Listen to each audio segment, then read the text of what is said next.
Hello, I'm Dylan. And I'm Kiyan. This is Trust Your Doctor, that podcast where we're proud of our daughter for not killing someone. Because this week we watched The Doctor's Daughter. Written by Stephen Greenhorn. Directed by Alice Troughton. And aired on May 10th, 2008.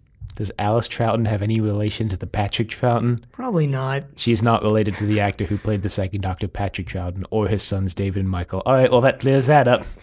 Weren't his sons, David and Michael, on Doctor Who as well? Yeah, I think so. His grandson, I don't know why I remember this, but Patrick Troughton's grandson plays What's-His-Face in the Harry Potter movies. Well, as it turns out, Patrick Troughton just fathered all of Britain's notable actors, is what we're finding out here. Well, I mean, actors in general, like the acting industry, has a lot of family connections that like let you get into it, and that's more so the case in Britain. Yeah, I think, well, because since like everyone in Britain who seems to work in the television industry is related either in terms of family or like they just know each other or they just worked on everything or something like that. Well, because once again, Britain has like 5 actors they just swap out and put wigs on, and that's their entire acting cadre, so to speak. Anyway, before we get any further, we should mention that this is our 200th regular episode of Trust Your Doctor. Woo! Yeah. Made it to 200. I don't know if that's sad or, Well, I mean, 1 year from now we'll be at 250, and we'll be at that point where Blue Box did that really long celebration how long episode. did it take them to get to 250? Like 10 years? I don't know. Something like that? I don't know. Anyway, 200 episodes. Some of you have been here for all 200. Probably like 2 of you. Yeah, it's us. We're the 2 who've been here for all 200. Everybody else, you've been here for something like 100. Hopefully not more than like 50, because that's when it actually got decent. Gotta steer them away from like those first 150 episodes. At the end of our first year, we were like, man, we got really good around episode 45. And then the end of our second year, we're like, man, we got really good around episode 70. Anyway, so basically what we're saying is that it's all uphill from here. Or, alternatively, we've just peaked and it's all downhill from here. You know, we never really know when we record these episodes, so it could just be a big, massive cliff face. Like next week could be the worst episode we've ever recorded. Anyway. Well, episode 1 is out there, so it'd have to be worse than that. Well, don't underestimate our powers. Our podcasting powers. Anyway, this starts right where the last one left off, which is with Martha trapped in the TARDIS. Yeah, I'm the Doctor going, I still don't know why the TARDIS is going anywhere. I didn't do anything. I didn't push any of the buttons. Martha's like, right, sure. The way they sort of explained this and write it off at the end was totally unnecessary. I mean, it could have just been they went somewhere random and this happened, but they tried to tie it in with the story. Yeah, well, I guess because the Doctor would let Martha leave, right? The Doctor I guess it's the only way kidnap. to get Martha there. Right. Not that they really needed Martha to be there. I mean, it was nice that someone back. interacted with the Hath. That's kind of it. That's kind of all, though. I mean, I liked her more in this than I did in Poison Sky and Centauran Stratagem. That's fair. So they get to where they're going, and they're in a sort of underground corridor, and it's a war zone. Yeah, this is just literally just an underground like tunnel. That looks like they just found the nearest tunnel to the BBC and filmed in it, and they get confronted at gunpoint. Yeah, the Doctor gets pulled over, and his hand gets stuck in a huge machine, which takes some of his DNA and creates a clone type of thing. Yeah, they say that everybody gets processed. The Doctor's like, what? And it takes like a tissue sample, and then out pops Jenny. Yeah, Jenny. So her name's not Jenny yet, because Donna, I guess, names her. But she is, she's a clone, kind of. Yeah, the Doctor's like, oh, it takes a tissue sample and then splits the nucleotides in two, or splits the chromosomes, the diploids in two, and then rearranges them in a different order, and then out pops a new life form. So it's basically his clone. She's a fully formed adult, and she can talk and walk and everything, so... Yeah, this story would have been much less interesting if it started with baby Jenny not being able to walk or talk. Just 45 minutes of the doctor trying to get Jenny to walk in real One of those time. baby giraffes that just like stumbles for a few feet and then just starts sprinting. Gotta sprint when you're born with like predators chasing you. Yeah, well, survival instinct kicks in pretty quickly. Anyway, she's imbued with some knowledge. She basically knows that a war is going on, knows how to fight. She's also imbued with an insatiable desire to kill. So she immediately starts fighting. The doctor and Donna. She just guns down all the men. Yeah, so this group, this human group, is fighting the Hath, who are basically the coolest aliens in all of New Who. They look like fish out of water. Yeah, I read that they're inspired by fish, but to me they looked more like toads because of their eyes, or goats even. Well, they have massive gills on the side of their face, which is why I immediately thought fish. Well, yeah, and because they have those breathing apparati, whatever you want to call them. Apparati? Is that the proper plural form of apparatus? I don't know. I probably just made that up. But I'm pretty sure it's apparatuses. But it's sort of this green liquid thing attached to their faces. Mouths? Where their mouths would be if they were human? And when they communicate, the liquid inside sort of bubbles. Yeah, and the BBC production department for once actually made more than one alien outfit, so there's actually like a whole squadron of them instead of like one and then a bunch wearing helmets looking at you, Sondheim. We're just one on screen at once, like with the Jadoon. Well, all the other Jadoon wore those helmets too. Yeah, that's true. Gotta get those key helmets to hide the fact that you only made one alien outfit. Anyway, Martha gets captured by the Hath, and Jenny causes a cave-in. Yeah, they're like, we'll just blow the tunnel, and the doctor's like, what? No, Martha's over there, and we're over here, and the TARDIS is over there. And they're like, well, too late, we already pushed the button, and then it just blows up and caves in, and the doctor's like, wow, my TARDIS is over there, right? We could have all just left, and Martha's over there. And Jenny's like, well, sorry. The doctor's like, I'm not leaving you behind. So they go... Yeah, they get taken to the base, the human base. The human HQ, basically, and there's this General Cobb, who's like, wait, what's going on? You found some new people? And he's like, yeah, we're from the other part of the planet. This is when Jenny gets named by Donna. Mm-hmm. And I forget, it's like she's a genetic replica or generated something. Life form, generated life form. So Donna calls her Jenny, and she's like, oh, I like the ring. That has a certain ring to it. I like that. And the doctor's like... The doctor's refusing that he's even related to Jenny in any way. Well, he just doesn't want to have to deal with her responsibility because she went and tried to kill these Hath. Only 2 soldiers died. He's like... Yeah, this episode has a surprisingly low body count. For a war. Surprisingly low body count for a war. The doctor is upset with Jenny because she's like really violent, I guess, and the doctor's like, that's not cool. The doctor and Donna express some pacifist tendencies, I guess, and Jenny's like, gotta kill. Yeah, I read on the wiki that this was actually like an intentional direction they were taking the 10th Doctor. 10th character. Well, because I was trying to move into my next sentence, which is to say that last week we said that the Doctor's like heavy anti-gun standpoint in Sontaran's stratagem and Poison Sky seemed out of character, but apparently this is a direction that they're taking the 10th Doctor in, so it wasn't actually brought up before intentionally because it's new, so yeah, I don't know. Well, in this it makes a lot more sense because, this the Doctor's daughter supposedly didn't mention that like this was a total fake out in the preview from Poison Sky because it's like the Doctor's daughter, so you think it's going to be like Susan's mom, right? I mean, if you know who Susan is, if you don't know anything about the classic series, you're just like, oh, the Doctor has a daughter, cool. But even then, if you think the Doctor has a daughter, surprise, he doesn't in this episode at least, because it's just Jenny. I mean, he doesn't in the sense... By the end, she's his daughter, basically. I mean, he doesn't in the sense that he didn't go find another Time Lord and do the horizontal tango.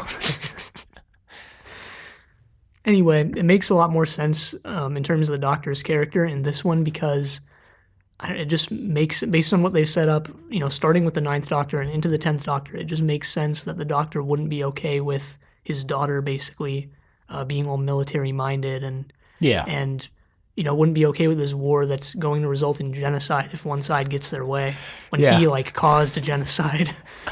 Well, because so General Cobb reveals that both sides are fighting to find the source. The Doctor's like, what the hell is the source? And General Cobb's like, we don't know, but we think it's a weapon we can use to wipe out the Hath. He says he gives them their creation myth. He says it's the sigh of a goddess who created the world. The Doctor and Donna are like, yeah, your religion is basically BS. Donna, they get thrown in the brig. And they've also been told that the war has been fought for countless generations, and they don't even really know why it started, other than searching for the source. Yeah, they landed on the planet, and then they started fighting, and that's all they know. Apparently, this history of the war is imbued in every person that comes out of the generating chamber. Yeah, so Jenny already knows it. Their history is actually maybe a little not more complicated, but basically when they first landed, the humans and Hath were trying to work together to set up a colony, but something sparked some fighting, and now they're fighting. Yeah, well, I don't even know what to say about that, except that seems to be a pretty common theme in Doctor Who. Humans land on a planet, and then they just start fighting the indigenous species. In fact, they don't even have to land on a planet to fight the indigenous species. The Hath Throw back to the Silurians. Sure. The Hath weren't indigenous, though. They came there with the humans. Yeah.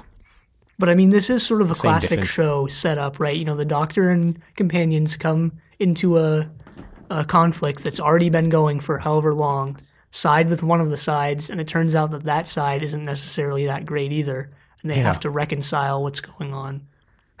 But the Doctor gets thrown in the brig, but not actually yet. First, the Doctor uses the sonic screwdriver. In this.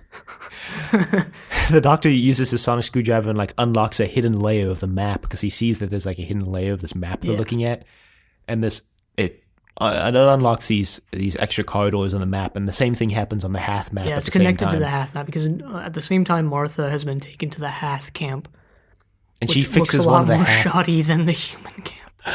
Well, one of the Hath has a dislocated shoulder, and Martha snaps it back into place, and the Hath is like, "Thanks, dude." Except it sounded more like. Well, Martha and the Hath start being able to understand each other at some point in this episode. I mean, or at least pretending to. It's like a non-verbal understanding. Yeah. Right. It's like a body language understanding. Well, Martha also takes a huge chance snapping the shoulder back into place, because she's like, don't worry, I'm a doctor, I can help this guy, and then he'll be good with me. But she doesn't know anything about the Hath, Yeah, she even physiology. says, she's like, I think this is a shoulder, but I don't know. She just kills him. They should just get gunned down where she stands then. Anyway, she's been taken back to the camp. The map is connected, which makes sense based on the big reveal at the end of this. Mm-hmm. So the Hath now also have access to all these corridors, or know about them. I guess they always had access to them. They just didn't know they were there. Yeah, so then Cobb is like, hey, look, we're closer to the source than the Hath. Let's go, boys. Throw the Doctor and his buddies in the brig. Apparently Jenny's been affected by the Doctor's pacifist ways, because she's not as down with this whole military Business. hoo-ha as Cobb is. Cobb says there was an outbreak of pacifism a couple generations ago, and that those people, they don't know what happened to those people, I guess, or they were banished or something. So they throw them in the brig, and Donna notices this number on the wall that she's noticed in the command post as well. Yeah. She's like, that's kind of weird. And the Doctor's like, the Doctor just brushes it aside, it's just numbers. Surprisingly never comes up again. No. So the number is 6012 something 6017. No, it's 60120716. I don't know how I remembered that. But that's what it is. But I was in the mindset that I was in on Mission of Destiny on Blake 7. So I was like, wait a minute, go row, because it was 60120, which would be GORO. I was trying to figure it out. I was like, this must be it. This has to be the answer. It wasn't the answer. No, not even close. So they eventually, Jenny's like, look, we got to get out of here. And the Doctor's like, yeah, I guess. So Jenny basically just seduces the guard. Yeah, the Doctor really easily. The Doctor expresses some more distaste for Jenny in the cell.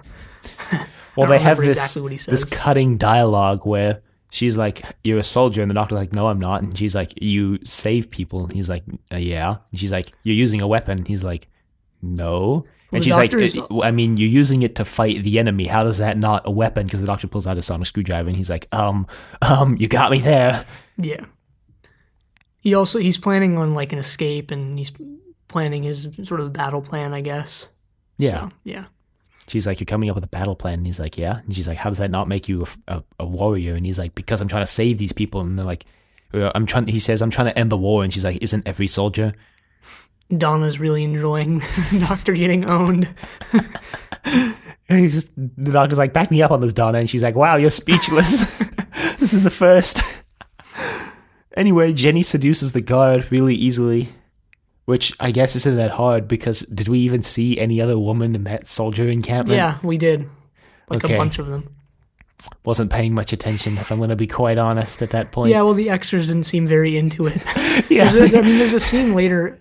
I wasn't going to mention this because it's not actually that big of a deal, but since we brought it up, there's a scene where what's-his-face, the leader, is Cobb. Cobb is sort of trying to rally the troops, and the people in the background look just so disinterested that it's just visible on their faces. I just hired some people off the street. Here's your 20 pounds. Just stand over there. Do you want to be on Doctor Who? Do you want to get paid 20 pounds for very little work? Do you want to stand in the background of a scene and look completely disinterested? Then this job is for you. They're probably part of like the Screen Actors Guild, and the people that just call in to be like in stadium scenes or whatever just get paid to like eat a burger in the background of a baseball stadium.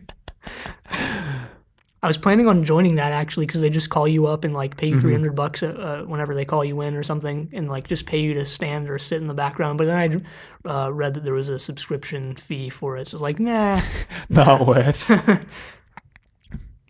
I like how on Star Trek there's always extras who get their 5 seconds in the sun when they send like the main crew off on an away mission, and they have to find some random extra to fill in their place on the bridge.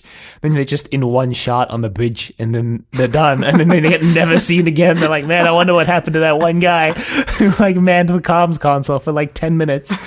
Anyway, Jenny seduces the guard and steals his gun, and she's like, look, you're gonna open this, so I'm gonna shoot you. And he's like, okay, sure. He opens it, and Donna's like, I'd like to see you do that, doctor. And he's like, I could have done that. So they escape, and the doctor tries to get Jenny to stay behind. She's like, yeah, right, as if. And the doctor's like, fine, we'll go, but no killing. He's like, oh man, I wanted to kill. Oh man, Dad, do we have to? I want to kill some people, Dad. I don't know what voice that was. So they're running around some corridors, and they have to get past this one guard, and Jenny's like, yeah, finally, a chance to kill. And the doctor's like, no. So the doctor instead just uses a little mouse toy thing that he has in his pocket for some reason. To distract the Has the guard. doctor indicated that his pockets are bigger on the inside before? I can't remember, but they are. He says it later. If he hasn't said it yet in the reboot, he says it later. I don't remember. So, yeah, when the guard's distracted by the little mouse, Jenny whacks him on the back of the head with a piece of like stone or something, and the doctor's like, I was just gonna distract him. And Jenny's like, yeah, well, now he's out for the count. And the doctor's like, what? Meanwhile, the Hath have also decided to head for the source, and Donna and the Hath who she saved. Martha. Martha and the Hath she saved, who had a name, and I don't remember what it was. Clegg, I think.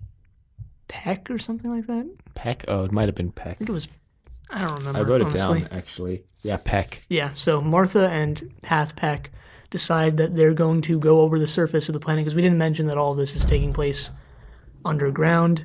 So they're going to go over the surface to get there quicker. Which is apparently irradiated and dangerous, but Martha's going to do it anyway because she needs to get there quickly.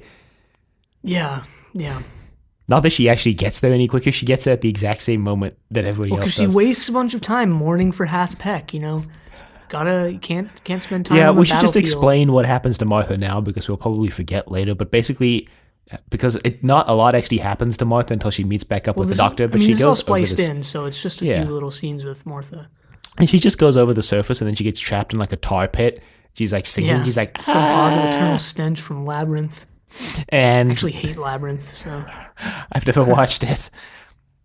Doesn't it have David Bowie? Yeah, it does. I just really don't enjoy Labyrinth, and I don't think it's a good movie. Wasn't Jim Henson involved in that Yeah, movie it was somehow? it was Jim Henson's Labyrinth? yeah. Okay. It had David Bowie in it too, which is like a weird combination. Well, David Bowie was like trying to be a screen actor. They were going to get David Bowie on Doctor Who at some point, but it never came together. And anyway, Martha gets trapped in the tar pits, and then Peck saves her. But then in the process, Peck gets trapped in the tar pits, and then Peck just drowns in the tar pit, I guess. He just gets sucked in and dies. Yeah, when this happened, I was like, he's not dead. There's no way. He's going to show back up again and save everyone. He's not going out like this. Turns out he was going out like this. Yeah, he's dead. So, yeah, Martha just mourns for him, but then she goes and she makes it to the skyscraper-looking thing. Yeah, which is like the building or the spaceship that they landed on. It's a ship. You don't know it's a ship yet. Yeah, you don't know it's a ship yet, but... Meanwhile, the Doctor, Donna, and Jenny have found a room full of lasers. Yeah, and they need to get across it. Apparently inspired by Britney Spears' Toxic music video, I read. What? But they used Toxic in End of the World, too, so weird. That's kind of weird. Connection there. Yeah, a little bit.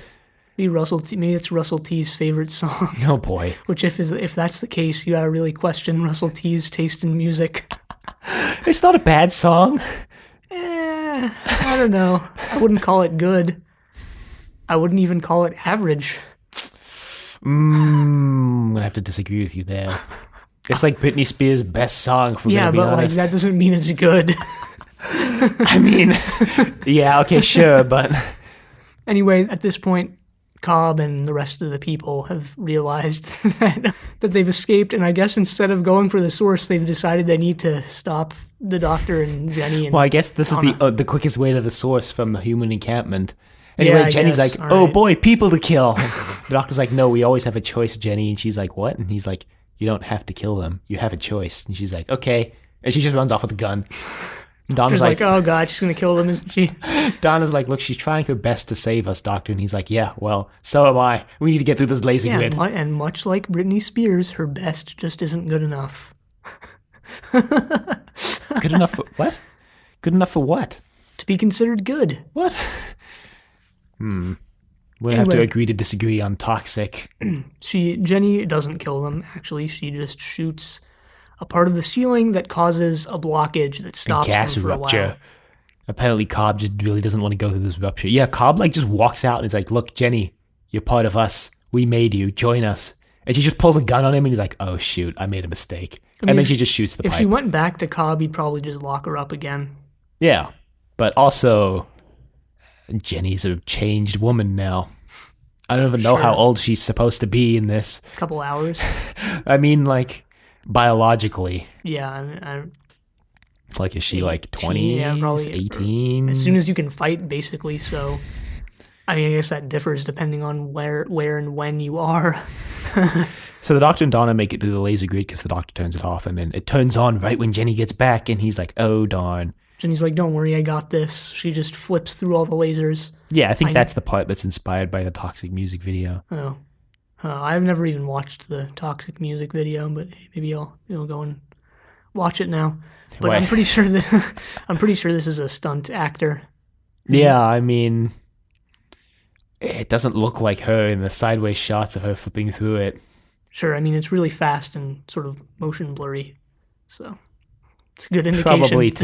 Probably to hide the face of the stunt actress. Oh yeah, we didn't mention... Or stunt actor. Jenna Coleman is a stunt actor later on in, I think, the time of the Doctor. We didn't mention this before, but the Doctor modifies Donna's phone to be able to call Martha. Yeah. So now Donna, I guess, has a phone that works through space and time. But when the Doctor calls Martha, she mentions the Hath, and I was like, wait, did Martha ever learn the Hath's name? Yeah, because I think when they showed up, one of the soldiers was like, oh no, it's the Hath. All right. I mean... Pretty sure. Yeah, I guess that's the 80%. But even then, I guess she was really just tuned into what's going on, really paying attention there. Yeah. Which is good. Yeah, you got to be fully aware of your surroundings when and not anything fall happens. into pits. Yeah, so much for being fully aware. Good point. She didn't actually fall right into the pit. She basically just walked over a little mini slope and just rolled into the pit. But Donna anyway, has noticed another number above the laser grid, and she's like, that's kind of weird. They're counting down. The doctor's like, yeah, probably still doesn't mean anything. yeah, I don't know why the doctor writes this off so much when it's clearly, I mean, Donna's clearly onto something with this. I mean, the doctor just says that they probably just stamped it. The architect probably just stamped it, and it's probably just some architect's marking, which he's actually like not too far off the truth with that, really. Did we also skip the scene where they use the stethoscope? I think we did. So Donna asks for the doctor's stethoscope, which I didn't remember that it was established that the doctor has one. Maybe it wasn't. Probably just in his infinite pockets, really. So he pulls one out, and Donna takes a listen to Jenny's hearts, and Donna takes a gander. Well, she can't see the hearts, so that would be weird. But she listens to the hearts, and Jenny has two hearts, just like a Time Lord. And she asks the doctor to listen as well, and he's like, two hearts, I guess she is technically my daughter. But one of the hearts is way slower. The right heart is way slower than the left one, which I thought was interesting. Yeah, because I think probably something to do with the genetics, the generation chamber. Well, maybe that's just how Time Lords are. I mean, I don't know. Maybe. Not that it really matters. I don't know why we're getting so into like the Time Lord biology. I mean, why not? It's interesting. But like, what? Because so, in terms of like how quickly your heart beats, the animals that have slower heartbeats, like whales, for example, their heart beats like once every couple of minutes or something like that. They tend to live longer. And this isn't true like of everything, but like if you look at, I don't know, birds or something, like their hearts beat, like hummingbirds, or their hearts beat like extremely quickly, and they're not as long lived. And dogs, right, live maybe 10 to 15 years usually, and their hearts beat faster than people's. I mean, that's why people like feel their dog's heartbeat and sometimes freak out because it seems a little high. But it's actually. I mean, birds are actually like surprisingly long lived. Well, some of them are. A lot of birds that you get as pets, parrotlets, parrots. Well, yeah, that whole family can live to like 100 years or more. But like other ones, like just crows and sparrows and stuff hummingbirds, like that. I think, live for up to 20 years, which is like a lot longer than you'd expect. I think, or at least it was a lot longer than I expected when I learned that. Well, the general thing is like the quicker your heart beats, the slower the more quickly you're gonna die. So I mean, maybe everybody just has a set amount of heartbeats in their life, and once you've used them all up, then you just die. Quite a morbid thought. So I don't know what this, one heart seems kind of normal human speed, and the other one's way slower. I don't know what this means for the Time Lords. I don't know. I always assumed that the Doctor's hearts beat at the same rate, and that Jenny's, just because she's like a genetic anomaly, really, her one heart beats slower. I mean, we don't know because we never really heard the Doctor's heartbeats or any other Time Lord heartbeats, like Barusa's or something. Great. Barusa's heartbeat is what this show has really been missing, right? Well, he's stoned now, so I guess they could just go back to before he turned to stone. Yeah. He's a Time Lord. He travels in time. Before he decided to betray his entire I think in the audios about the Time War, they like bring Barusa back to fight in the Time War or something like that. Like I said, the Time War was a time of desperation, and then they just brought back a whole bunch of dead, I guess, Time Lords. Anyway, that doesn't really matter that much because that scene was just there so that the Doctor would at least move towards accepting Jenny as his daughter. Yeah. So they make it to this room where it's just a room that looks like it's from 42 on that spaceship. It's like all red. They get into the sort of skyscraper looking thing, which is the spaceship as they figure out basically right now. And there's like a digital number on the wall, and Donna's like, oh, it's been staring us in the face the whole time. It's dates. Donna's like, oh. Donna's like, no, but you're not getting it, Doctor. The dates we saw in the command post are only 6 days later than this one. Yeah, so they find out that the dates are sort of emanating out from where they are right now, which is the ship, and that the people building this underground series of corridors and what was probably supposed to be a town were stamping the dates on the walls as they built. Mm-hmm. And it's only been from where they are right now to the farthest date, which was stamped, which was in the cell, I think, has only been 7 days. So this entire society was just created 7 days ago. The countless generations thing that they mentioned before was just because they kept sending massive amounts of their people into battle to die. Yeah, because the doctors, Jenny's like, well, they said, well, the war's been fought for, hundreds of years. And Don's like, no. They said countless generations. And since you can make a generation in like a couple hours, the doctor points this out, you can make a generation in a couple hours. So countless generations, you can get that in 7 days. Yeah, reminds me of that reboot Thundercats episode where there's this episode where they find like this microorganism. I mean, it's big enough to see, I guess. But they're on like, I forget what it is, but they're on like, they live on like a leaf or something. Mm-hmm. And they carry this leaf. And they look at it at the beginning of the episode and they sort of talk to the creatures and meet them and whatever. And then when they look back at the end of the episode, the Thundercats are like this legend that was passed down about these giant gods because so many generations have passed when it's only really been like 30 minutes. There's an episode of The Orville that is kind of like that. They like go down to this planet. That new show? I watched like 2 episodes of that and really disliked it. One of the later episodes, they like go down to this planet and...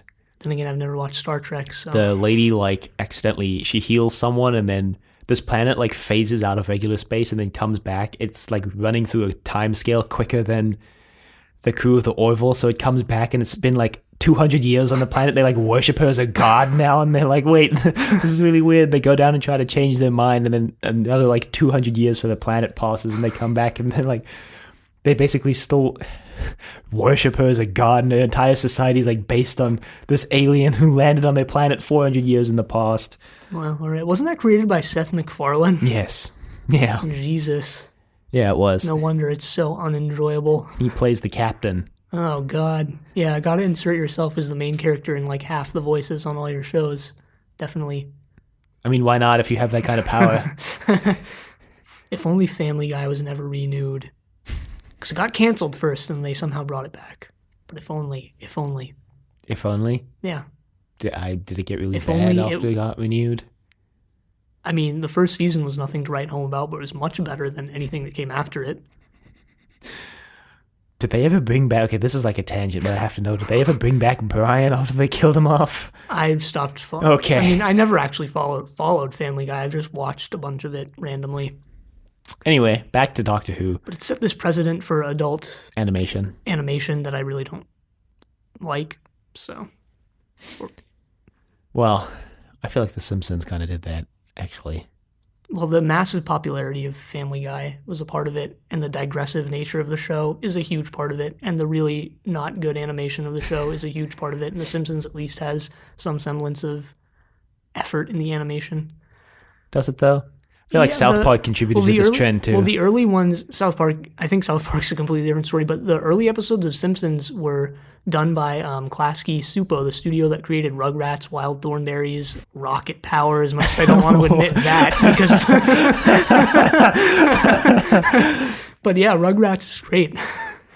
That was just the first 3 seasons of The Simpsons. After that, they outsourced it to I don't know who, but Save South money. Korea, I think. Probably. Anyway, back to this. Yeah, they also reveal that, like, the Source is probably not a weapon at this point, because the Doctor realizes now that because it's only been 7 days, they probably actually landed here, and the Source is probably something to rejuvenate the planet, and he's like, oh, shoot. Yeah, he guesses that it's a terraforming device, and he's completely right. Martha meets up with him, and the Doctor's like, oh, man, hi, Martha. We've got to go now. And she's like, wait, what? And he's like, we got to go to the Source. Yeah, because on one side, the Hath are trying to break in. On the other side, Cobb and his buddies are trying to break in. Yeah, so the Doctor makes it to the Source, which is just a glowing orb. And the Doctor's like, hey, look, it's the Source. Right, it's in some sort of garden type thing. Yeah, they have like a rainforest on this spaceship. They like brought their rainforest with them. And the Doctor picks up the orb, and Cobb and the Hath run in, and they both have their guns on them, and the Doctor's like, no. This war will stop here. And the Doctor just throws the orb and it smashes on the ground and releases this gas. Poisonous gas that kills everyone. No. It releases it's actually this just gas. A terraforming gas. Yeah, terraforms the entire planet. And why didn't they just do that right when they showed up? Maybe that to generate energy or something. I don't know. Well, the Doctor says they reveal this right before they reveal the date thing, that the computer like split them into 2 societies. when they landed, and that's why they didn't get to use the source, because they got split Well, from each other. there was the captain or the leader of this operation died, which created a power vacuum that the Hath wanted, I guess, a Hath to fill that position, and the humans wanted a human to fill it. They wanted Hath the power. I mean, you got to wonder who the captain. What was the captain a Hath? Was it a human to begin with? What was I would going assume on it was a human, based on the fact that they said they brought the Hath with them. Yeah, I don't know, but yeah, the Hath wanted the power, so did the humans, which caused this giant war that just Should have brought the proliferated. completely subservient Ood. Just have an Ood leader. Yeah, why not? Ood Sigma. Sure.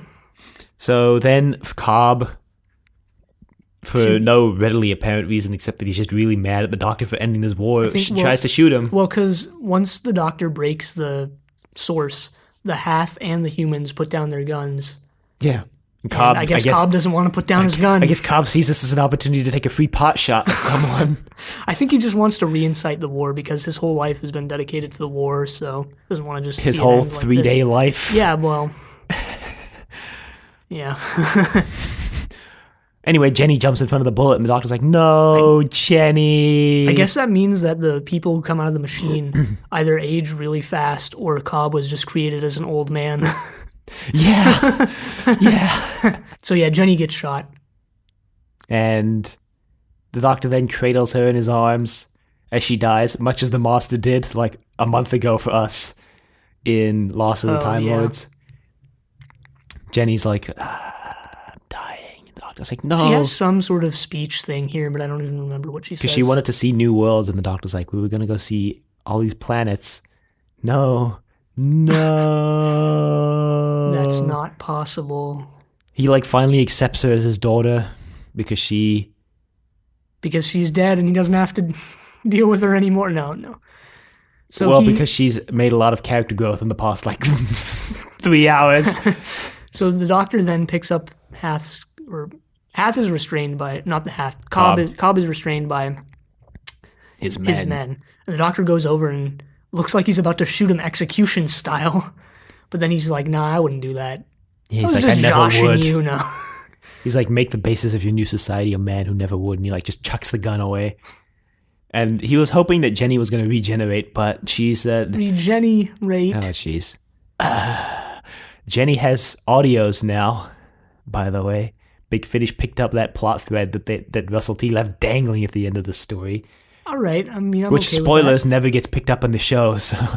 I'm all right with that. Yeah, I thought it was going to be something like Jenny goes off, and she's actually, Susan's mom because she somehow travels in time and gets to Gallifrey. But That'd no. be really complex.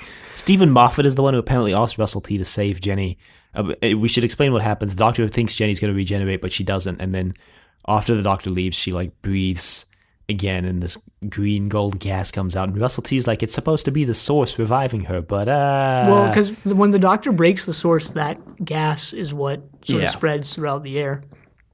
So then Jenny runs off and steals a ship and runs away. And apparently Stephen Moffat was the one who asked Russell T to save Jenny because apparently the original plan was to kill her off permanently. And then she never shows up in the show again. But Big Finish is like, hey, now that we have a license to do new Who stuff. The heroes we need. I mean, out of all the weird spin-offs they've come up with, the Jenny spin-off and the Jago and Lightfoot ones are the ones that are most reasonable. Unlike Tales from New Earth, which is just Novice Haim and a bunch of other people on New Earth doing I don't even know what. Well, the Doctor also says that terraforming is rejuvenating a planet, which isn't really true. It's actually just making a planet suitable for human habitation. Yeah. It's because he says it's rejuvenating a planet's ecosystem. Actually, it's actually just messing with a planet's ecosystems. And this planet, despite seeming to not be able to support life, we don't really know what's going on. It obviously has some sort of ecosystem already in place. Right. But just sort of a weird bit of dialogue there. And the Doctor the last we see of the Doctor is he's taking Martha home. And then we get a preview for next week, which reveals that we're going to meet Agatha Christie. Yeah, there are a lot of weird shots in this preview. Really makes me curious about the cinematography of next week. I mean, I think they're trying to hide there's a reveal in next week's episode, which is kind of weird and uncomfortable. But anyway, I think they were trying to hide the reveal. So there was I one think they where, had to use a lot of shots where the reveal hasn't been revealed, I guess. there's one where like this woman is looking up and screaming, and you just zoom in on her face. Yeah, that's one of those shots that's trying to hide the reveal for sure. Yeah, I mean, I assume that's like some sort of monster or something, and you were seeing it from its perspective. Yeah. But yeah, it looks interesting. And yeah, so Jenny's running off around the galaxy doing who knows what. Killing. No. Oh boy, here I go killing again. Pretty good episode. Yeah, I liked it. It felt pretty fast paced, and I didn't see the plot twist coming where it was that the war only started 7 days ago. I was sure I would have bet money that it was a numbered word letter code. That it was a mission to destiny. That it was a Terry Nation code. I was like, yeah, finally as smart as Avon figuring out these codes. Except actually you were just a villa. Well, no, I mean, you don't even have to be that smart to figure out the Sarah password from Mission to Destiny. Yeah, I think series 4 is just off to a strong start. I forgot how basically good these episodes are, especially after series 2 and 3, which was a bit of a slump. Yeah, sure. It is definitely better. Maybe not a strong start, maybe just a strong first half, because we're almost halfway through. I mean, a lot of the stories I like more in this season occur in the second half than the first. So, for me, it's only going to get better. I mean, I don't know necessarily for you, but for me, it's only uphill from here. Except for Unicorn and the Wasp, I don't remember anything about that story. Unicorn and the Wasp and Planet of the Ood are the two stories I remember the least about this season. So, and I really liked Jenny as a character. I think she was a good foil to the Doctor, kind of. She's genetically identical to the Doctor, allegedly, but also because she came out of the generating machine that like imbues you with this sense to just kill everybody, she's kind of facing this internal battle between wanting to kill the Hath and wanting to save everybody like the Doctor does. Sure. And she really makes the Doctor examine his own morals too when when they're in the cell, and she's like, I mean, doesn't every soldier want to end the war? Doctor's like, trust me, I've seen a war bigger than you'll ever even know. You got to think if this is like a nature versus nurture type thing, or if it's like some sort of weird nature versus also nature, because her nature, I guess, in terms of what the machine tells her is to kill the Hath, but the Doctor and Donna try and convince her not to kill. But I mean, is that the Doctor and Donna convincing her, or is that like, part of her is the Doctor and the Doctor doesn't really like killing? Right. Which can't be written into his like genetic code, right? So I don't know, but something interesting to think about, I guess. Yeah, something just to think about, I think. Something to consider. Something that I think was intentional.